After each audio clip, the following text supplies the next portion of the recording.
আপনাকে তো আমরা সুশীল রাজনীতিবিদ হিসেবে চিনি। দেশের সব ইস্যু নিয়ে আপনি ফেসবুকে প্রচুর লেখালেখি করেন, কিন্তু বাংলাদেশের মুক্তিযুদ্ধের ইতিহাসকে আমরা গতকালকে লাইভে দেখলাম মেজর ডালিম নতুন করে ব্যাখ্যা করলেন।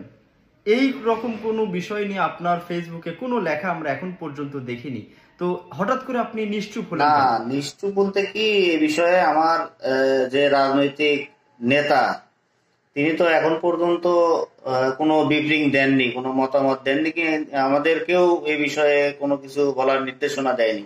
আপনার নেতা তো বক্তব্য দেবে আপনার নেতার মতো করে, কিন্তু আপনার একটা সততার জায়গা আছে না? আপনাকে তো আমরা সুশীল হিসেবে চিনি।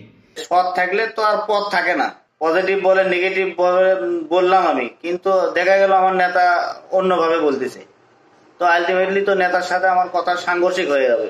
তো তখন তো আমি পথ পাবো না, এবং সামনে আগামী দিনে ইলেকশন আছে। প্রথমে আমার দল, তারপরে আমার নেতা, তারপর আমার এই যে ইতিহাস, তারপরে আপনার অন্যান্য বিষয় নিয়ে চিন্তা করতে হবে। অবশ্যই আমার লিডার এই বিষয়ে শক্ত একটা অবস্থান, শক্ত একটা বক্তব্য দেবে। ওনার বক্তব্যের পরেই দেখতে পাবেন আমি কিভাবে আপনি সরব ভাবে ফেসবুক বলেন, টক শোতে বলেন, আমি সরব ভাবে আমি আবির্ভূত। আপনার নিজস্ব মতামত বলতে আসলে কিছু আপনি খালি শুধু পেঁচাচ্ছেন, আপনার সাথে এই বিষয় নিয়ে আমি কথা বলতে চাচ্ছি না। এই ছোট এই টক শো করে আমি আসলে আমার পদ পদবি পরিবেশটা আমি নষ্ট করতে যাচ্ছি না।